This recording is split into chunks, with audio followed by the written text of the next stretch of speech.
Hello दोस्तों, आज की वीडियो में जानेंगे एक ऐसे मुगल बादशाह के बारे में जो अपनी हिंदू बेगम के लिए 3 दिन मांस नहीं खाता था और बादशाह ने बृहस्पति के दिन मांस खाना ही छोड़ दिया था। और साथ में ये भी जानेंगे इस मुगल बादशाह ने बृहस्पतिवार को मांस खाना क्यों छोड़ा था।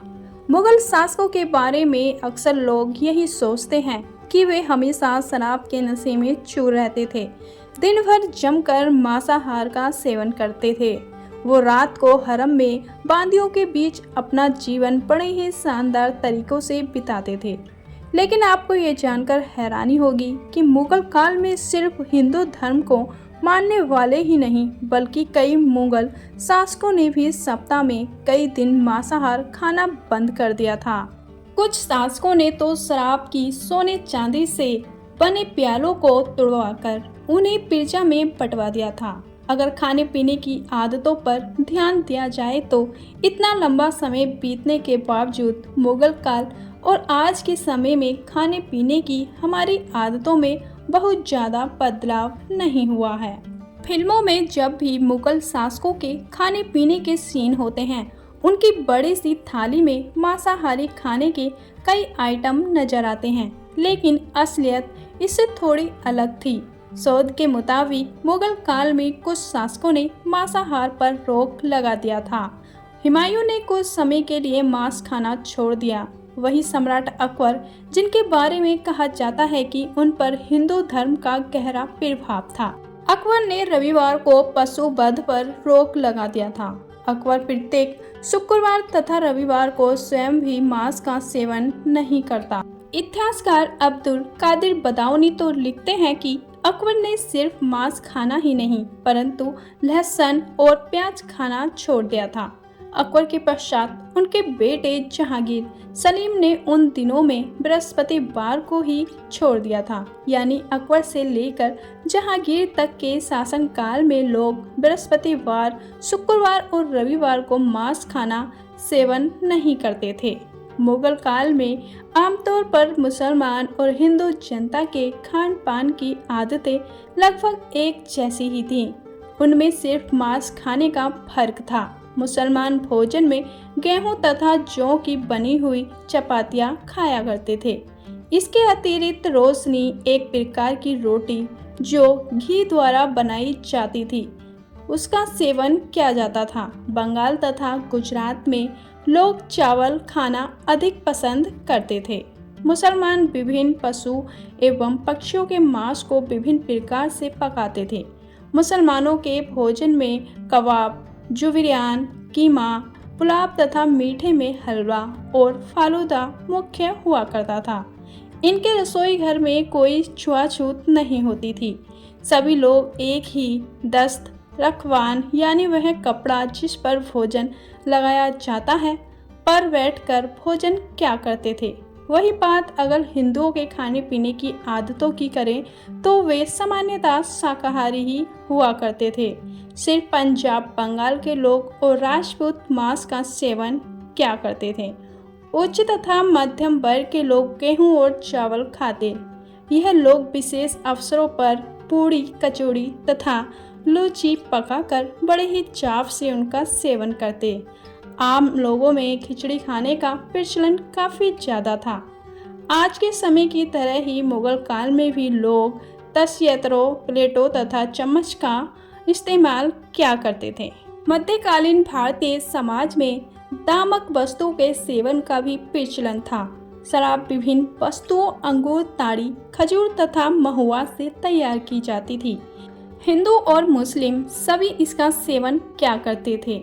एक बार सुल्तान अलाउद्दीन खिलजी ने दिल्ली की सभी दुकानों से शराब फिंकवा दिया था। एक समकालीन इतिहासकार ने इस वाक्य के बारे में लिखा है कि दिल्ली की सड़कों पर शराब इस प्रकार बह रही थी जैसे कि बारिश का पानी बह रहा हो। अकबर ने भी शराबखोरी रोकने का प्रयास किया था। उसने शराबखोरी के कारण बहुत से लोगों को दंडित भी किया था। लेकिन अकबर के पिता बाबर और उसका बेटा जहांगीर शराब में डूबा रहता था। बादशाह बाबर तो शराब को अर्घ पूजा करने योग्य कहा जाता है, वहीं जहांगीर ने शराब में ही अपना दम सांस तोड़ दिया। लेकिन जहांगीर के बेटे शाहजहां ने जब अपने परदादा बाबर की तरह दक्षिण पर चढ़ाई की तो उसने चंबल में शराब फेंकवा कर सोने तथा चांदी से बने शराब के प्याले को तुड़वाकर दीन दुखियों में बंटवा दिया था।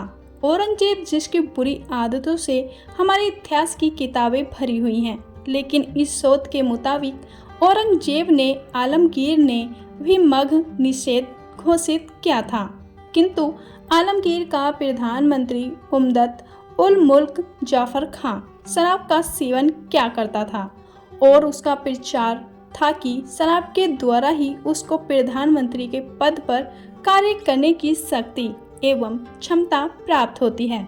क्या आपने कभी सोचा है कि मुगल काल में कौन से खेलों का सबसे अधिक प्रचलन था? अगर आप शतरंज के बारे में सोच रहे हैं तो आप गलत हैं। मुगल काल के सबसे अधिक लोकप्रिय खेलों में शतरंज जरूर शामिल था, लेकिन मुगल बादशाह को शतरंज की विसात पर घोड़े की टेढ़ी चाल के बजाय ताश के पत्तों में खो जाना अधिक पसंद होता था।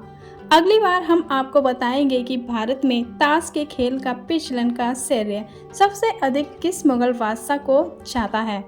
शाहजहां हर गुरुवार और रविवार को मांस खाने से परहेज क्या करते थे? अपने शासनकाल में उन दिनों उन्होंने गुरुवार और रविवार को जानवरों को मारने पर पाबंदी लगा दी थी। अकबर को तो शौक भी शिकार करने का था, लेकिन गोश्त से उन्हें बहुत लगाव नहीं था। हालांकि ऐसा कहा जाता है कि वे गोश्त खाते ही नहीं थे।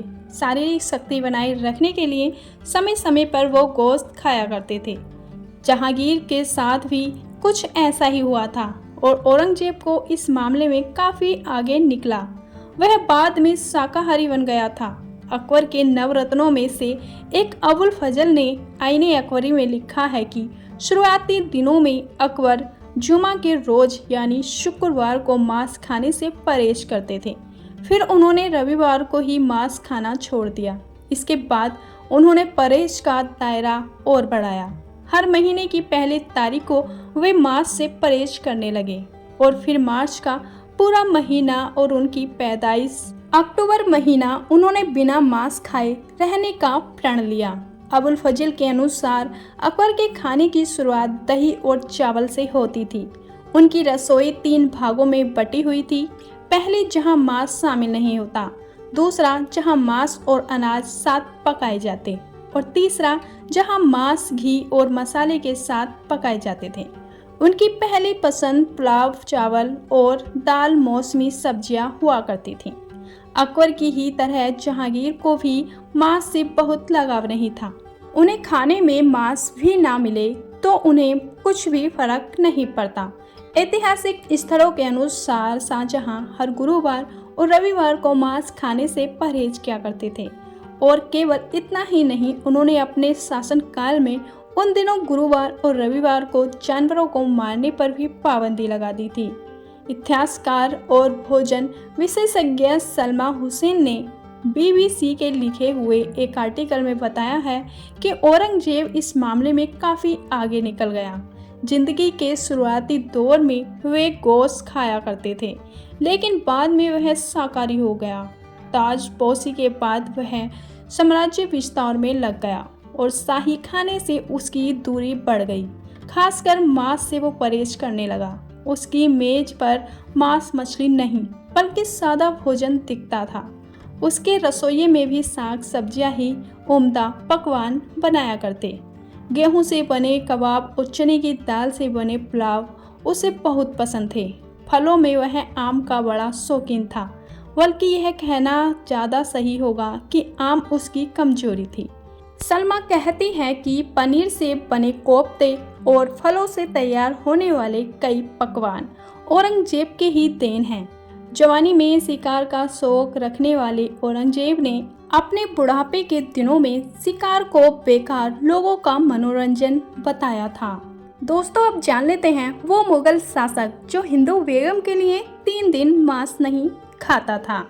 मुगल काल में कई शासकों ने हिंदू राजकुमारियों से निकाह किया, लेकिन एक मुगल शासक ऐसा भी था जो अपनी हिंदू बेगम के लिए हफ्ते में 3 दिन नॉनवेज ही नहीं खाता था। इतना ही नहीं, धीरे धीरे ये शासक हर गुरुवार, शुक्रवार और रविवार के साथ हर महीने की पहली तारीख, मार्च का पूरा महीना और फिर अक्टूबर के पूरे महीने नॉनवेज नहीं खाता था।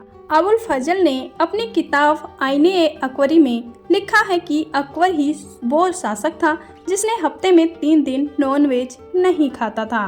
अकबर इन दिनों चावल और दही का सेवन किया करते थे। यही नहीं, अकबर की तरह जहांगीर हर रविवार और गुरुवार को मांस से परहेज किया करता था। बता दें कि जहांगीर की पत्नी भी हिंदू थी और शायद वह भी अपनी हिंदू बेगम के लिए ही नॉनवेज नहीं खाते थे।